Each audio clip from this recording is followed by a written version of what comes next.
नमस्कार, आप देख रहे हैं अपना बिहार और आपके साथ मैं हूं विवेक। और इस वक्त की बड़ी खबर यह है कि लालू प्रसाद को मंगलवार को दिल्ली एम्स में इलाज के लिए लाया गया था। सूत्र बता रहे हैं कि लालू प्रसाद को आज सुबह 6 बजे एम्स से डिस्चार्ज कर दिया गया।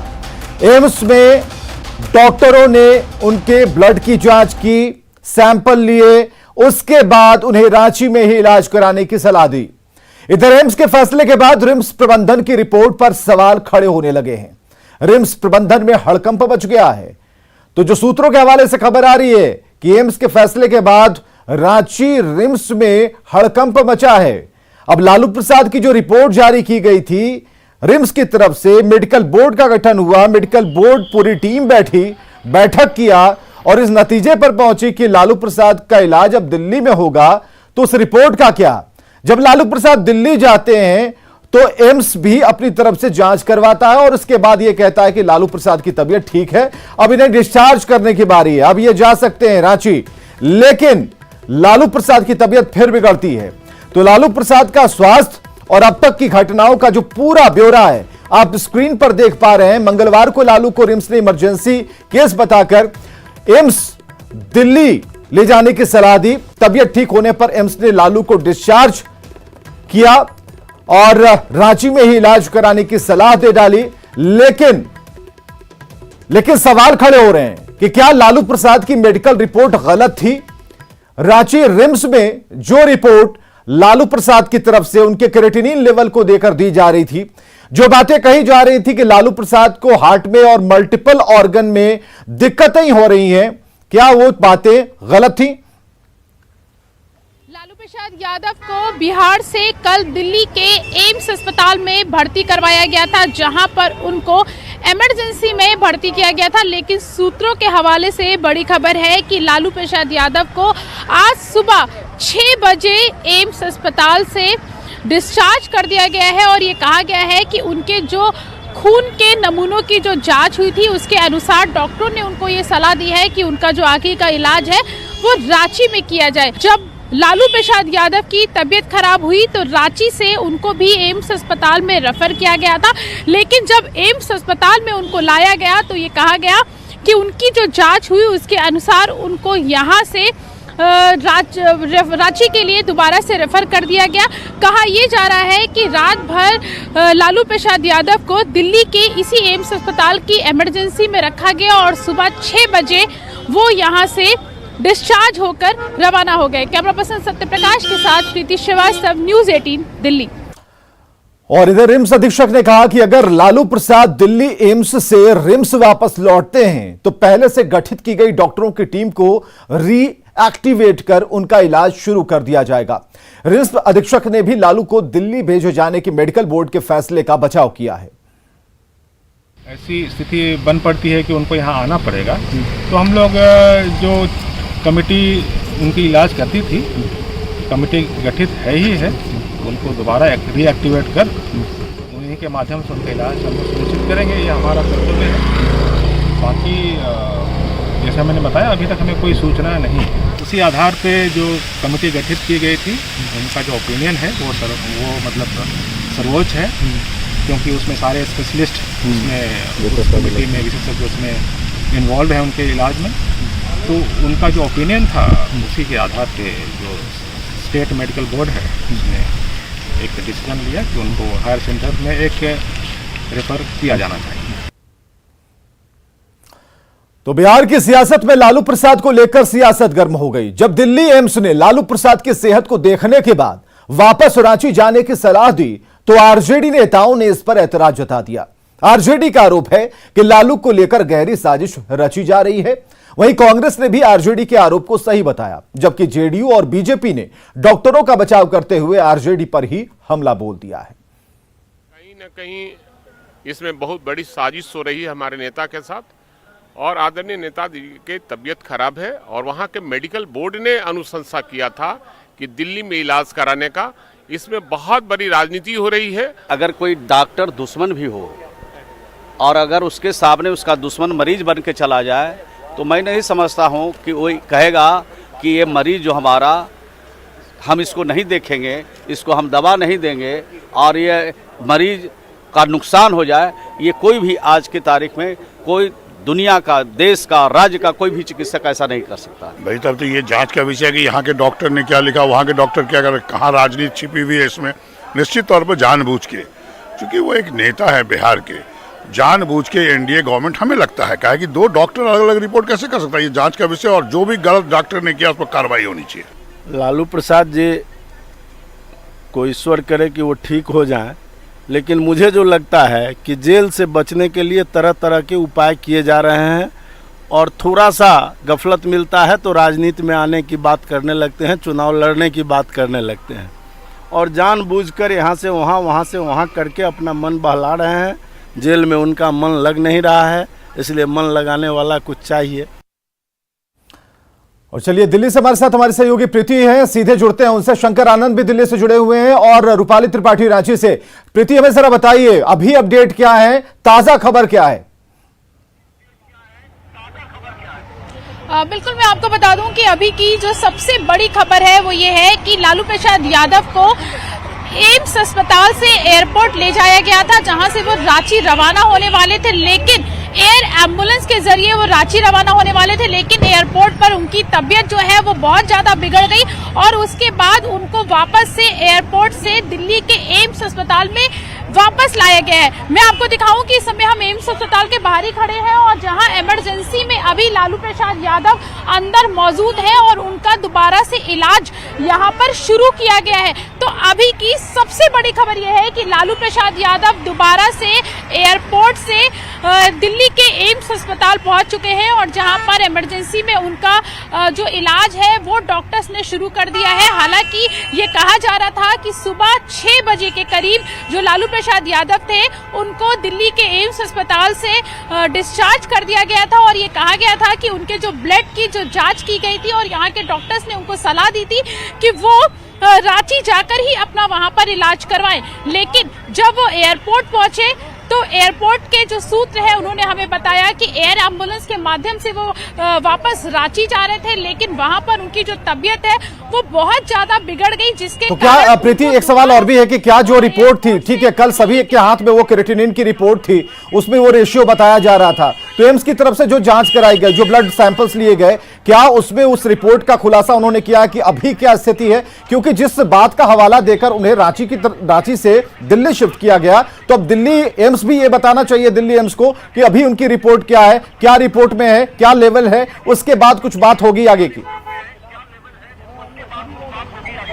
बिल्कुल आप सही कह रहे हैं कि जिस तरीके से कल ये कहा गया था कि जब उनकी ब्लड रिपोर्ट्स की गई थी और उसके बाद अस्पताल ने कहा कि उनको रांची शिफ्ट हो जाना चाहिए, लेकिन अगर अभी की मैं बात करूं तो अभी जो है उनका लालू प्रसाद यादव का जब उनकी तबीयत दोबारा से बिगड़ गई तो लालू प्रसाद यादव का अभी एग्जामिन अभी चल रहा है। एम्स डॉक्टर ने जो डॉक्टर्स हैं एम्स अस्पताल के, उन्होंने 5 डॉक्टरों का एक पैनल बनाया है जो यहाँ पर इमरजेंसी में उनका दोबारा से टेस्ट कर रहे हैं, उनका री एग्जामिन किया जा रहा है कि आखिर उनको ऐसी क्या दिक्कत हो गई कि बिल्कुल प्रीति आप हमारे साथ बने रहिए। शंकर आनंद हमारे साथ जुड़े हुए हैं। शंकर क्या खबर है, ताजा खबर बताइए। उनका इलाज चल रहा है, लेकिन एम्स अस्पताल की तरफ से क्या खबर है, ताजा खबर बताइए।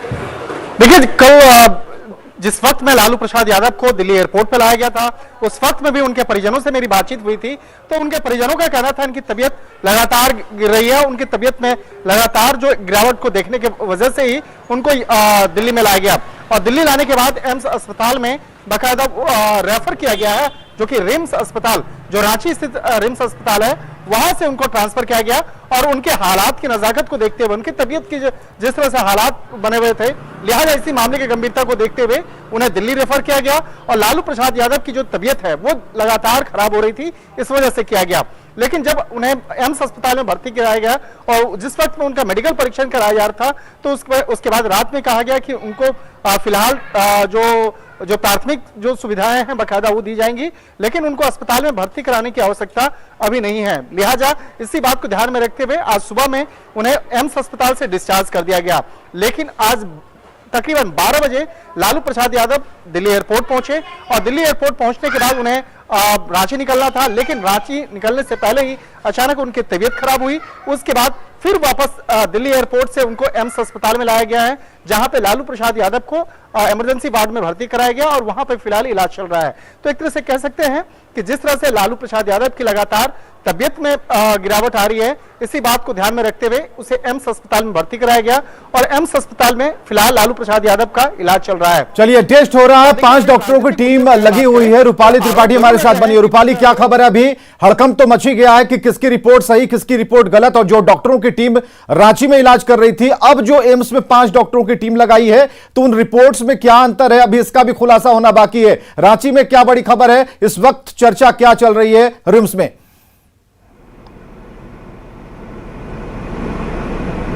रिम्स से मैं यही अपडेट दूंगी कि जैसे हमें मालूम पड़ा यहाँ पर कि लालू प्रसाद को रिम्स भेजा जा रहा है, वैसे ही यहाँ के जो 7 सीनियर डॉक्टर्स की टीम गठित हुई थी, मेडिकल बोर्ड ने तुरंत एक इमरजेंसी मीटिंग बुला ली और मीटिंग समाप्त होते ही रिम्स के जो अधीक्षक है हिरेन बीरवा, उन्होंने हमसे बात की है और उन्होंने बताया है, उन्होंने कई इश्यूज को कोट किया और उन्होंने बताया है कि लालू प्रसाद की हालत बद से बदतर होती, उससे पहले ही प्रिकॉशनरी उन लोगों ने एक एक्शन लेते हुए उन्हें जल्द से जल्द एम्स रेफर कर दिया था। यही वजह थी कि उनकी हालत और खराब ना हो, इसलिए उनको एम्स रेफर किया गया था। पर आगे जो भी होता है, उन्होंने कोट किया कि रिम्स के जो डॉक्टर्स हैं वो अभी भी तैयार है, इन केस अगर लालू प्रसाद यादव रिम्स आ भी जाते हैं तो जो पुरानी मेडिकल बोर्ड है उसे वापस से रीएक्टिवेट कर दिया जाएगा और उनकी इलाज इसी वक्त जैसे भी होगा वो जारी रखा जाएगा। सेम जो प्रोसेस चल रहा था वो वापस से कंटिन्यू हो पाएगा। चलिए, आप जरा प्रीति के पास चलेंगे। दिल्ली से हमारे सहयोगी प्रीति लगातार जुड़ी हुई है। प्रीति, जरा हमें यह बताइए, क्लियर कीजिए कि चलिए 5 डॉक्टरों की टीम अभी लगा दी गई है, किसी निष्कर्ष पर अभी तक पहुंचा नहीं गया है। यह जरूर कहा जा रहा है कि जो एक बार फिर से ब्लड रिपोर्ट ली जाएगी, तो ऐसा क्या हो रहा है? क्या लालू प्रसाद को घबराहट हो रही है? क्या उनके साथ जो लोग हैं, मीसा भारती है, उनके साथ क्या उनसे बातचीत हो पाई है? किसी भी परिवार वाले से बातचीत हो पाई है? भोला यादव से बातचीत हो पाई है आपकी? बिल्कुल, मैं आपको बता दूं कि इस समय जो अंदर जो है लालू प्रसाद यादव मौजूद है और उनका एग्जामिन दोबारा से किया जा रहा है कि उनको आखिर ऐसी क्या दिक्कत हो गई जिसकी वजह से उनको दोबारा से एम्स में भर्ती करवाया गया। हालांकि जो एयरपोर्ट के हमारे सूत्र है वो ये बता रहे हैं कि जब लालू प्रसाद यादव यहाँ पहुंचे एम्स अस्पताल से, जब एयरपोर्ट वहां पहुंचे थे तो उनको घबराहट की शिकायत हो गई थी और उनका जो बीपी था वो भी काफी कम था। जो यहाँ पर के जो एयरपोर्ट के जो डॉक्टर्स थे, जब उन्होंने उनका एग्जामिन किया तो उनका जो बीपी था वो भी बहुत कम था, उनको घबराहट हो रही थी, जिसके चलते यहाँ पर दोबारा से एम्स अस्पताल यहाँ पर पहुंचे हैं लालू प्रसाद यादव। चलिए, बिल्कुल, हम अपडेट लगातार आप लोगों से लेते रहेंगे। बहुत बहुत शुक्रिया फिलहाल के लिए।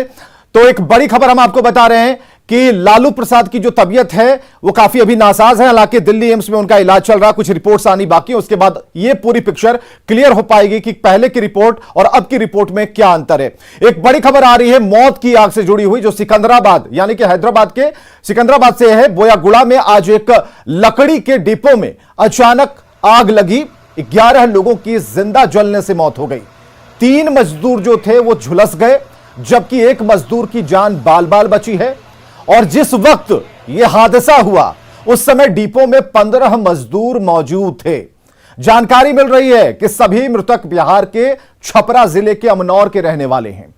तेलंगाना सरकार ने 4-4 लाख आर्थिक मुआवजे का ऐलान कर दिया है। प्रधानमंत्री नरेंद्र मोदी और राष्ट्रपति ने हादसे पर दुख जताया। प्रधानमंत्री ने राहत कोष से मृतक के परिजनों को 2-2 लाख रुपए मुआवजे का ऐलान किया है। The fire accident has took place in the morning hours, wee hours at 4 o'clock.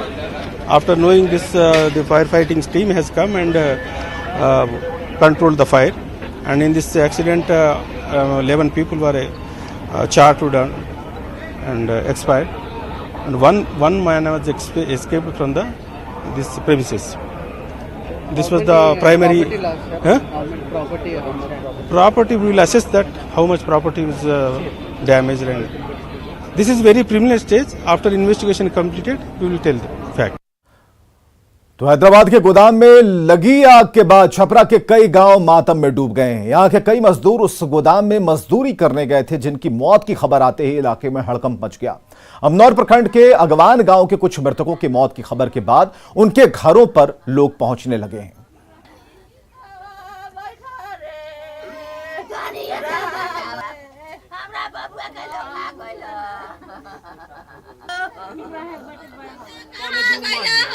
पौने 2 महीना पहले गया था, तो उसी में काम करता था, कबाड़ी फैक्ट्री में। कई साल से काम उसमें कर रहा है, 6 साल से। हाँ।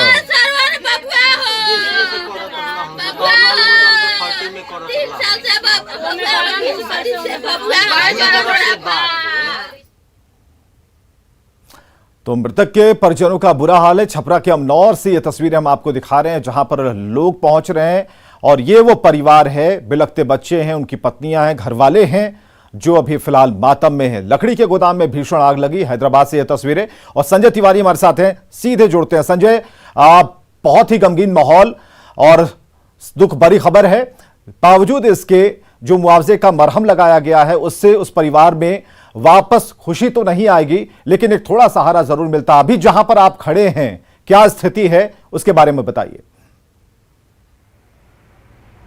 अभी मैं इस समय जो हैदराबाद का जो भोईगुड़ा इलाका है वहाँ पर जो ये स्क्रैप का गोडाउन है जहाँ ये दर्दनाक हादसा पेश आया है उसी जगह पर मौजूद है। और अभी डीआरएफ की टीम जो है यहाँ पर जो जेसीबी मशीन्स लेके आई है, 4 जेसीबी मशीन आई हैं और अब इस पूरे बिल्डिंग को धीरे धीरे स्क्रैप को बाहर निकाल के और फिर इस पूरी बिल्डिंग को डैमेज किया जाएगा, मतलब उसको गिराया जाएगा ताकि आग का कोई भी उसमें चिंगारी ना रह जाए।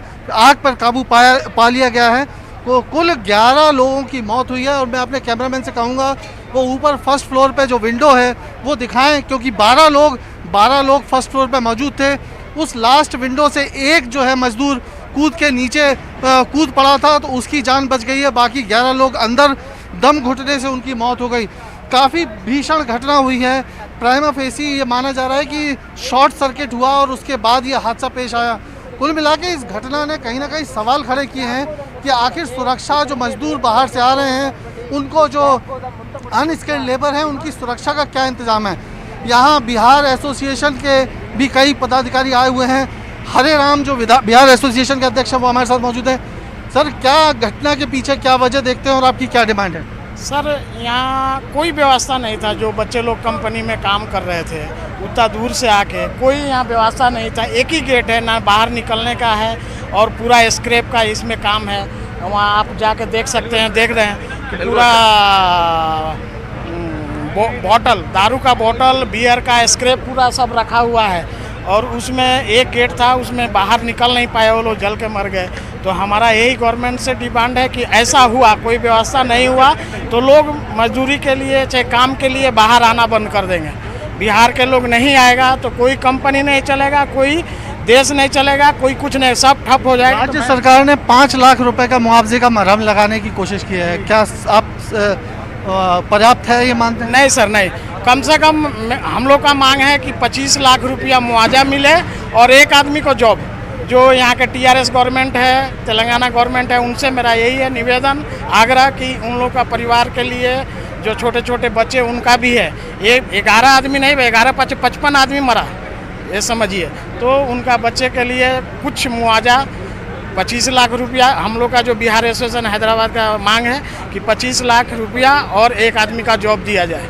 25 लाख रुपए, 25 लाख बिल्कुल संजय, हम सुन पा रहे हैं यहाँ पर जो फायर सेफ्टी का इंतजाम है या फिर जो सिक्योरिटी का लेवल है वो तो साफ तौर पर झलकता है कि चारों तरफ से बंद डब्बा है जिसके अंदर स्क्रैप रखे हुए थे और ऐसे में वहां से भाग पाना काफी मुश्किल था। आग की लपटें जब बुझाई जा रही थी उस समय भी नजारा कुछ ऐसा था कि वहां अंदर तक पहुंच पाना काफी मुश्किल है। ऐसे में जो डिमांड की जा रही है एसोसिएशन की तरफ से उन मजदूर के परिवारों के ऊपर, क्योंकि वो 5 नहीं, ठीक कह रहे हैं कि वो 55 लोग थे, क्योंकि उनके आश्रित हैं, उनका क्या होगा, सवाल इसका है। दूसरी बात, क्या एक्शन लिए जा रहे हैं इस पर, ऐसी जगहों पर जहां पर गोडाउन बनाए जाते हैं, जहां पर स्क्रैप का अंबार रहता है, जहां पर कभी भी चिंगारी से कोई बड़ी घटना हो सकती है, क्या एक्शन, लीगल एक्शन क्या लिए जा रहे हैं?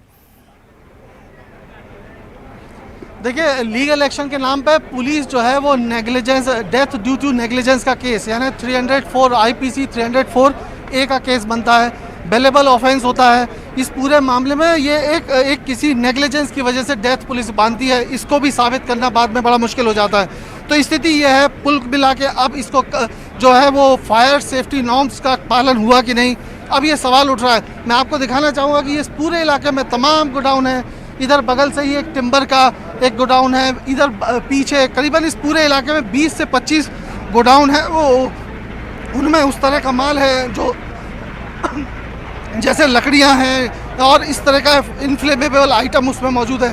तो क्या यहाँ पर फायर सेफ्टी नॉर्म्स का पालन किया गया कि नहीं, ये एक बड़ा सवाल है और इसी को लेके लोग सवाल उठा रहे हैं लोग लोगों का कहना है कि इस तरह की घटना जैसे ही गर्मी शुरू होती है इस तरह की घटना होना शुरू हो जाती है और गवर्नमेंट सिर्फ केवल उस समय सचेत होती है और बाद में स्थिति वही बन जाती है। तो ये स्थिति है। फिलहाल इस घटना ने लोगों को जरूर चेताया है और अब फायर डिपार्टमेंट कह रहा है कि वो सब जितने भी गोडाउन हैं उनके फायर सेफ्टी नॉर्म्स की जांच करेंगे और उन पर सही व्यवस्थाएं हैं कि नहीं वो चेक करेंगे। जी चलिए, एक बड़ी खबर आ रही है इस वक्त। हैदराबाद हादसे पर मुख्यमंत्री नीतीश कुमार ने दुख जताया है। हैदराबाद हादसे पर मुख्यमंत्री ने मुआवजे का ऐलान किया है। बिहार सरकार ने मुआवजे का ऐलान किया, 2-2 लाख रुपए आर्थिक सहायता का ऐलान किया है। तो इस वक्त की सबसे बड़ी खबर हम आपको बता रहे हैं। हैदराबाद हादसे पर मुख्यमंत्री नीतीश कुमार ने दुख जताया और ये तस्वीरें आप देख पा रहे हैं और इन तस्वीरों में जो डब्बे बंद गोदाम थे, मजदूर थे, उसके अंदर चिंगारी। बताया जा रहा है कि अभी आशंका जताई जा रही है कि शॉर्ट सर्किट से यह आग लगी, बढ़ती चली गई, निकलने का मौका नहीं मिला और ऐसे में दम घुटने से मजदूरों की मौत हुई है। इसमें से एक मजदूर जो ऊपरी तल्ले पर था वो उसने छलांग लगाई और किसी तरह उसकी जान बच पाई। लेकिन अंदर का क्या नजारा ये अब आपको दिखा रहे हैं। ये अंदर आग लगी हुई है। हालांकि ये कहा जा रहा है कि इस बिल्डिंग को डिमोलिश किया जाएगा, खत्म किया जाएगा ताकि एक भी चिंगारी यहां ना रहे, क्योंकि डर इस बात का है कि इस पूरे इलाके में सिर्फ गोडाउन है, जहां पर टिंबर के गोडाउन है, कई ऐसे मटेरियल्स के गोडाउन है जहां पर एक हल्की सी भी चिंगारी आग लगा सकती है। दूसरी बात यह है कि कोरम पूरा किया जा रहा है, वो इस संदर्भ में कहा जा रहा है क्योंकि यहां पर मुआवजे के ऐलान की बात तो हो रही है, लेकिन जरूरी है कि यहां पर फायर सेफ्टी के नाम पर क्या है, यहां पर फायर सेफ्टी के नाम पर और भी जो गोडाउन है उनमें क्या कुछ व्यवस्थाएं हैं। तो अब जो है, अब डिपार्टमेंट में, विभाग में इस बात की हलचल तेज हो गई है कि उन सभी गोडाउन्स की जांच की जाएगी जहां पर फायर सेफ्टी नॉर्म्स की अनदेखी हो रही है। हो सकता है उनके ऊपर एक्शन लिए जाए, लेकिन फिलहाल यह दुखद तस्वीर, दुखद खबर हम आपको बता रहे हैं। बिहार के 11 मजदूर जिंदा जल गए, 3 लोग झुलसे हैं, किसी तरह जान बची है एक की। और ऐसे में एक बड़ा सवाल है कि और कितने ऐसे हादसे हो सकते हैं जहां भी नजरअंदाजी होती है। संजय, बहुत बहुत शुक्रिया हमसे जुड़ने के लिए, बातचीत करने के लिए, इन तस्वीरों को साझा करने के लिए। और इससे पहले प्रधानमंत्री और राष्ट्रपति ने भी इस हादसे पर दुख जताया और नई खबर यह है कि मुख्यमंत्री नीतीश कुमार, बिहार के मुख्यमंत्री नीतीश कुमार ने मुआवजे का ऐलान किया और दुख जताया है।